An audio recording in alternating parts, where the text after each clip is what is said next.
सामुएलाच्या दुसऱ्या पुस्तकांतले वाचप.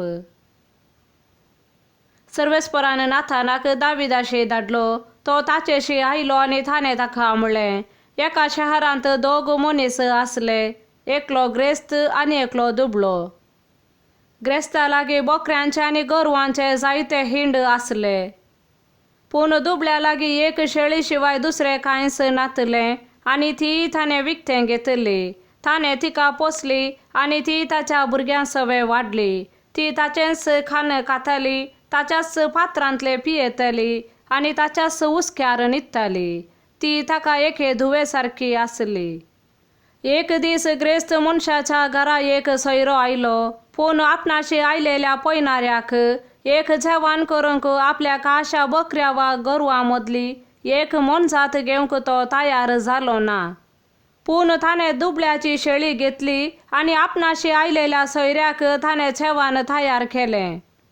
दावीद त्या मनशाचेर रागान पेटलो आनी ताणें नाथानाक म्हणलें, जिवंत देवाचो सपत, अशें केल्या त्या मनशाक मरण फावो.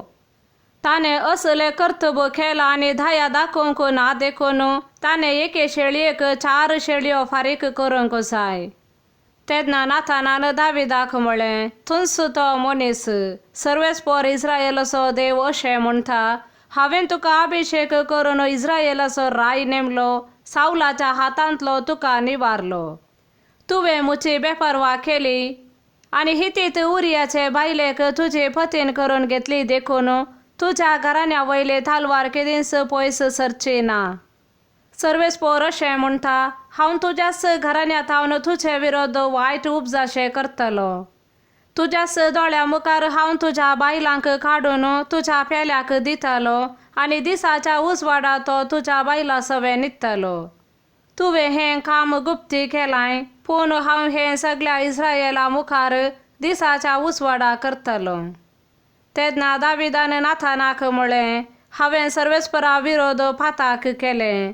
नाथानान दाविदाक म्हणलें, सर्वेस्परान तुजे पाताक बक्षिलां, तूं मरचो नाय. पूण ह्या कर्तुबा वरवीं तुवें सर्वेस्पराची बेपरवा केल्याय देखून तुका जल्मचो आसा तो पूत मरतलो. आनी नाथान आपल्या घरा परतलो. दाविदाक उरियाचे बायले उदेशी जल्मल्या भुरग्याचेर सर्वेस्परान केस्त धाडली आनी तो भोव पिडेस्त जालो.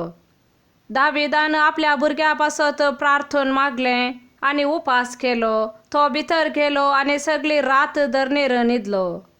ताच्या घरचे मालगडे ताचेशी येवन ताका उठोवंक प्रयत्न करूंक लागले, पूण तो कबूल जालो ना आनी तांचे सवे तो जेवलो ना. देवाचे उतार हे. मार्का प्रमाणे जेजू क्रिस्ताची शुभ वार्ता. त्या दिसा सांज जाताच आमी पलतडी वचोया म्हणालो जेजू आपल्या शिसा लागीं. तेदवान तांणी लोकांक धाडून सोडलो आनी जेजूक मचव्यार आसलो तसोच घेवन ते फुडें सरले. तांचे सांगाता हेर मचवोय आसले. तितल्यार व्हडयेक जड वारें उठलें आनी ल्हारां मचव्यां भितर मारून मचवो उदकान भरोन आयलो. तरी जेजू सुंकानासशे हुशार तकली तेंकून न्हीद काडतलो. शिसाने ताका जागोवन म्हणलें, मेस्त्री आमी बुडटांव, तूं कांय खबरेर नाय मू? जेजून उठोन वाऱ्याक बेश्टायलें आनी दर्याक म्हणलें, चुप्प राव, थंड जा. आनी जड वारें रावलें आनी सगळें शांत जालें. तवळ जेजू तांकां म्हणालो, तुमी इतले भिजूड कित्याक? तुमकां भावार्थ ना? पूण ते भोव चड भियेले आनी एकामेकां म्हणाले, हो कोण जायत? वारें आनी उदक लेगून ताच्या उतराक खाल जातात. देवाचे उतार हे.